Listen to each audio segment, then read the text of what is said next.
안녕하세요 시청자 여러분, 이인혜입니다. 여러분, 대선 국면에 난데없이 대장동이라는 단어가 모든 뉴스를 뒤덮었던 때를 기억하십니까? 2021년 더불어민주당 대선 후보 경선 과정에서 대장동 개발 의혹이 처음 제기되며 당시 이낙연 후보가 공개적으로 해명을 요구했습니다. 국힘 대선 후보였던 윤석열과 국힘 의원들 역시 이재명 후보를 공격하는 핵심 소재로 삼았습니다. 공교롭게도 동아일보는 김만배, 천화동인 1호 배당금 절반은 그분 것이라는 단독 기사를 보도하며 이른바 그분이 이재명 후보라는 식의 추측성 기사를 썼습니다. 이후 대장동 사건은 이재명 후보의 비리 사건이다란 공식이 인식되도록 대다수 언론은 이를 확대 재생산하기에 여념이 없었습니다. 이로 인해 첫째, 윤석열의 부산저축은행 대장동 불법 대출 부실 수사 의혹과 법조인 전현직 국민의힘 의원들이 연루된 50억 클럽에 대한 내용은 세간의 관심에서 사라지고 수사는 흐지부지되는 효과를 낳았습니다. 둘째, 이재명 악마화 프레임과 더불어 조작된 대장동 사건으로 인해 이재명 당시 후보는 대선 내내 온갖 정치적 공격에 시달리며 대선에서 0.73% 차이로 매우 아깝게 패배하는 결과를 얻게 되었습니다. 대선이 끝난 뒤에도 악랄한 윤석열 정권은 정치 판검사를 동원한 이재명 죽이기를 멈추지 않았습니다. 그러나 4년의 시간이 흐른 지금 대장동 사건의 실체는 명확히 드러나고 있습니다. 즉, 정치검찰이 대장동 사건을 조작 날조해 정치인 이재명을 제거하려 했다는 것입니다.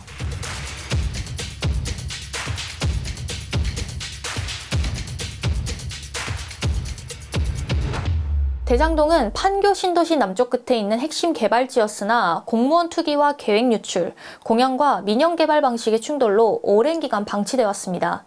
이후 LH가 공영 개발을 추진했지만 2009년 LH 출범식에서 민간 개발을 강조한 이명박의 발언과 같은 해 국회 국정감사에서 한나라당 신영수 의원이 LH를 압박했습니다.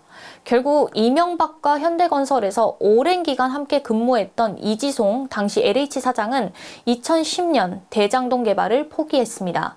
그 사이 김만배, 남욱 등 화천대유 관계자들은 부산저축은행에서 불법 대출을 받아 대장동 토지의 상당 부분을 매입하며 민간 개발을 준비했습니다. 그런데 이재명 성남시장이 새로 취임하면서 대장동 사업은 다시 공공개발로 바뀌게 되었습니다. 2011년 성남시는 지방채 발행으로 100% 공영개발을 추진했으나 당시 한나라당이 다수였던 성남시의회의 반대로 무산됐습니다.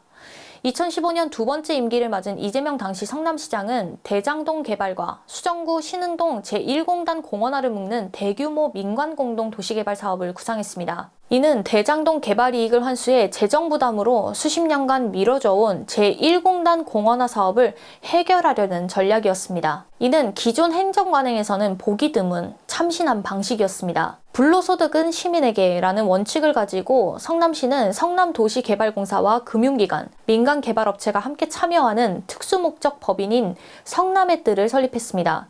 수익 배분 방식은 순서가 정해져 있었습니다. 먼저 성남도시개발공사가 1순위로 1,822억 원을 확보하고 그 다음 금융기관이 일정 몫을 챙기기로 했습니다.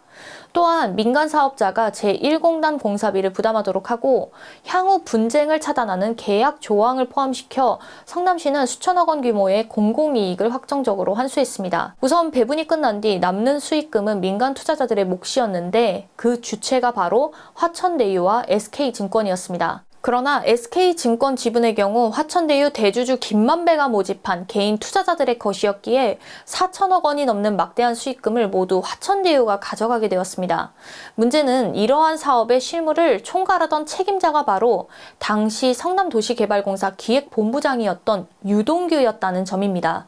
즉 김만배, 남욱 등 화천대유 민간개발업자들은 유동규를 매수해 이익 공동체를 형성하고 사익을 추구한 것으로 드러났습니다. 더욱이 화천대유 관계자들은 위법적인 사익 추구를 은폐하고 사법 리스크를 관리하기 위해 전직 고위 법조인과 정치권, 언론계 인사들과 폭넓은 인적 네트워크를 형성하며 조직적인 로비를 벌였습니다. 그 결과 곽상도 전 의원, 박영수 전 특별검사, 김수남 전 검찰총장, 권순일 전 대법관, 홍성근 머니투데이 회장 등으로 이어지는 이른바 50억 클럽이 형성된 것입니다. 이러한 정황을 토대로 2021년 문재인 정부 시기 검찰은 유동규를 대장동 사건의 핵심 책임자로 특정하고 유동규와 대장동 민간개발업자 간의 유착 관계를 주요 혐의로 삼아 재판에 넘겼습니다.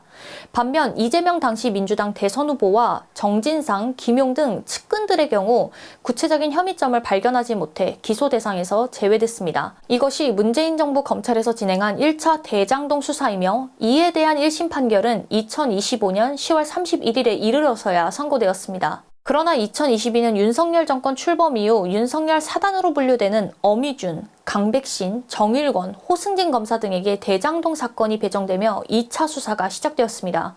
이때 공교롭게도 유동규와 남욱은 이재명 후보와의 유착관계를 전면 부인하던 기존 입장을 뒤집고 새로운 진술을 쏟아냈습니다. 유동규는 대장동 개발이익 주체를 이재명, 정진상, 김용으로 특정하며 실제로 재판에서 대장동 개발 수익은 이재명 대표의 대선 자금과 노후 자금이었다는 식의 새로운 주장까지 내놨습니다. 남욱은 과거 12년 동안 이재명에게 트라이에스나 CR도 안 먹혔다고 밝혔던 입장을 바꿔 천화동인 1호 지분이 이재명 당시 성남시장실 지분이라고까지 밝혔습니다. 이처럼 이들이 진술을 번복하게 된 배경에는 2022년 검찰의 위례 신도시 사건 수사 이유로 추측됩니다. 2022년 8월 31일 검찰은 서울구치소에 수감 중이었던 유동규와 남욱을 대상으로 압수수색을 했습니다. 곧이어 9월 16일에는 남욱을, 9월 19일에는 유동규를 체포하여 수사를 단행했습니다. 9월 26일 어미준 부장검사가 이끄는 서울중앙지검 반부패 수사 1부는 유동규와 남욱을 포함한 5명을 기소하였고 10월 17일 유동규와 남욱을 재소환해 조사를 진행했습니다. 이러한 검찰의 전방위적 수사 이후 우연찮게도 유동규와 남욱이 이재명 대표에 대한 진술을 쏟아내기 시작한 것입니다. 결국 대장동 사건에 이어 위례 신도시 사건까지 동시에 수사받게 된 유동규와 남욱을 상대로 검찰이 형량 거래를 내걸며 이재명 대표에게 불리한 진술을 유도했을 것으로 보입니다. 이를 방증하듯 최근 남욱은 법정에서 검찰의 압박 정황을 폭로했습니다. 2022년 9월 수사 당시 정일권 부장검사가 남욱을 따로 불러 아이들의 사진을 보여주고 여기 계속 있을 거냐며 회유했다고 합니다. 그러면서 배를 갈라서 장기를 다 꺼낼 수 있고 환부를 도려낼 수도 있다. 내려가서 곰곰이 생각해보고 내일 담당 검사랑 이야기를 해봐라 라고 말했다고 합니다. 배를 가른다는 의미에 대해서 남욱은 우리가 하는 수사에 협조하면 봐주겠다는 의미일 수도 있고 반대로 모든 걸 까서 예컨대 저에게 돈 받은 사람을 모두 범죄 수익 은닉으로 기소하겠다는 뜻일 수도 있다고 밝혔습니다. 즉, 검찰이 이재명 대표의 범죄 혐의를 만들기 위해 피의자들을 겁박하여 진술을 유도한 정황이 드러난 셈입니다. 게다가 검찰이 대장동 사건의 핵심 증거 자체를 왜곡, 조작했을 가능성까지 제기됐습니다.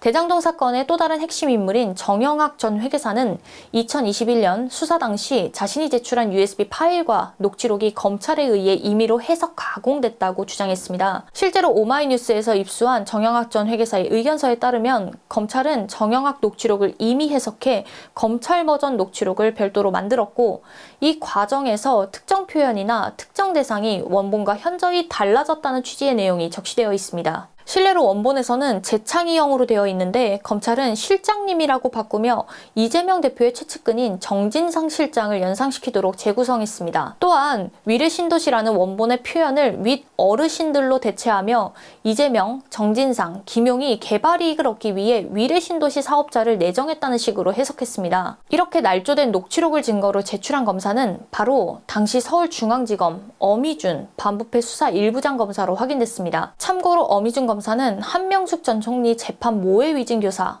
쿠팡 무혐의 지시 등 사건 조작, 날조, 은폐를 해왔던 인물로 잘 알려져 있습니다. 그가 조작된 증거 제출 당사자라는 점에서 대장동 사건 수사 전반의 공정성과 신뢰성에 대한 의문은 더욱 증폭되고 있습니다. 이처럼 이재명 대표를 제거하기 위한 검찰의 진술 번복 유도와 증거 조작 정황은 대장동 사건뿐만 아니라 쌍방울 대북 송금 사건에서도 고스란히 드러나고 있습니다. 해당 사건은 2021년 8월 대선 경선 당시 이낙연 캠프 측에서 제기한 이재명 변호사비 대납 의혹이 발단이 됐고 2022년 수원지검에서 본격적으로 수사를 진행했습니다. 검찰은 이재명 당시 대선 후보의 변호사비를 대신 지급했다는 의혹을 근거로 쌍방울그룹을 압수수색하며 김성태 전 쌍방울그룹 회장에 대한 수사를 진행했습니다. 초기 수사 과정에서 김성태는 이재명 대표와의 연관성을 전면 부인했으나 이후 입장을 바꿔 2019년 경기도 스마트팜 사업과 이재명 당시 경기도지사의 방북 추진을 위해 북한에 800만 달러를 전달했다고 진술했습니다. 그러나 2018년 8월부터 2020년 1월까지 작성된 45건의 국정원 문건과 국정원 대북정보 담당 요원들의 진술을 통해 쌍방울 대북 송금 사건은 김성태가 대북 사업을 빌미로 쌍방울 주가를 조작하여 부당이득을 취하고자 했던 것임이 드러났습니다. 검찰은 이미 이 사실을 알고 있었음에도 김성태의 진술을 토대로 이재명 대표를 기소했습니다. 이후 이화영 전 부지사는 검찰의 진술회유 정황을 폭로했습니다. 2024년 4월 4일 법정에서 이 전 부지사는 수원지검 1313호 박상용 검사실 바로 앞 창고라고 붙은 방에 들어가 김성태, 방용철 전 쌍방울 부회장과 함께 연어와 회덮밥 그리고 술까지 곁들여 진술 세미나를 했다고 말했습니다. 그곳에서 김성태가 이 수사의 목적은 형님이나 내가 아니다. 이재명을 위한 수사다라고 회유했다고 하며 이런 과정으로 이재명 대표와 관련된 허위 진술을 검찰에 했다고 밝힌 것입니다. 이는 2023년 5월 29일 쌍방울 법인카드 결제 내역을 통해 사실로 밝혀졌습니다. 또한 최근 정성호 법무부 장관이 교정본부 산하에 특별점검팀을 꾸려 수원구치소와 수원지검 출정 실태를 조사하는 과정에서 또 다른 술파티 정황이 확인됐습니다. 2023년 5월 17일 오후 6시 30분부터 약 2시간 동안 수원지검 1313호 박상용 검사실에서 술과 외부 음식을 반입해 저녁 식사를 했다는 것입니다. 당시 참석자는 박상용 검사와 수사관 2명, 이 전 부지사, 김성태, 방용철, 쌍방울 직원 1명인 것으로 파악됐습니다. 2023년 5월 17일 쌍방울 법인카드로 수원지검 인근 편의점에서 소주가 결제된 내역과 피의자들의 출정 복귀 시간, 교도관들의 진술이 서로 맞물리며 연어 술 파티가 일회성이 아니라 반복적으로 이루어졌다는 점이 뒷받침됐습니다. 실제로 김성태는 구속기간 동안 무려 180회가 넘는 검찰 출정을 받았고 수원지검 1313호 박상용 검사실과 인접 공간에서는 김성태, 방용철, 안부수 등 공범들 간의 진술 세미나가 50회 이상 반복된 것으로 조사됐습니다.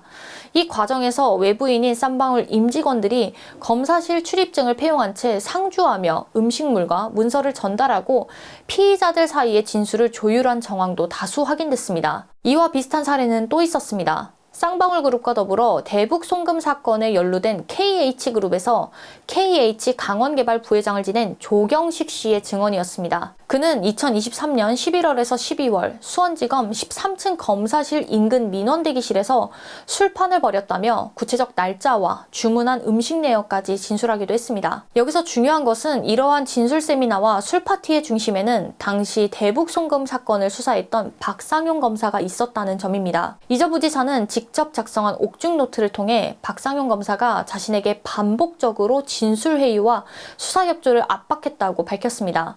노트에는 빨리 협조적으로 진술을 마무리하고 맛있는 것을 먹으면서 파티를 한번 하자라는 취지의 발언을 들었다는 기록을 비롯해 특정 진술을 하지 않을 경우 주범으로 기소될 수 있다는 위협과 진술에 응할 경우 형량과 처우가 달라질 수 있다는 회유가 구체적으로 적시돼 있습니다. 특히 쌍방울의 대북 송금을 이재명 지사 방북 비용 대납으로 연결시키는 진술을 요구하며 그렇게 진술해도 이재명 대표가 구속되지는 않는다. 협조한 쌍방울 관계자들은 모두 풀려나고 있다는 식의 발언을 반복했다고 기록돼 있습니다. 또한 이 상태로는 상부가 동의하지 않는다는 취지의 발언까지 했다고 합니다. 이러한 주장과 관련해 박상용 검사는 국회 법제사법위원회 청문회에서 연어 술파티 및 진술 회유 의혹을 전면 부인하며 단순한 면담과 식사였을 뿐이라는 식으로 변명했습니다.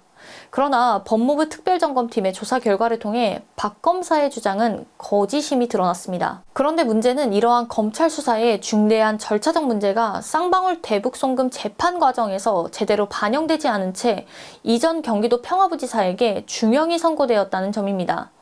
이 전 부지사는 중범죄자 김성태의 진술을 토대로 편향적 기소를 한 정치검찰의 논리를 받아들인 신진우 부장판사에 의해 1심에서 징역 9년 6개월이라는 중형을 선고받았습니다. 이후 항소심에서는 징역 7년 8개월과 벌금 2억 5천만 원, 추징금 3억 2,595만 원을 선고받았고 2025년 6월 5일 대법원에서 원심을 확정했습니다. 그러나 최근 서울고검이 쌍방울 대북 송금 사건과 관련한 진술 회유 의혹을 감찰하는 과정에서 이 전 부지사가 일관되게 주장해온 검찰의 회유와 압박에 따른 허위 진술 문제는 재판에서 충분히 심리되지 못했다는 점이 확인되고 있습니다. 김성태, 방용철, 이화영 등 핵심 피의자들이 수십 차례 검찰에 출정됐음에도 불구하고 상당수 조사에서는 정식 피의자 신문조서가 존재하지 않았고 일부는 수사 보고서나 수사 과정 확인서 형태로만 남아 있었습니다.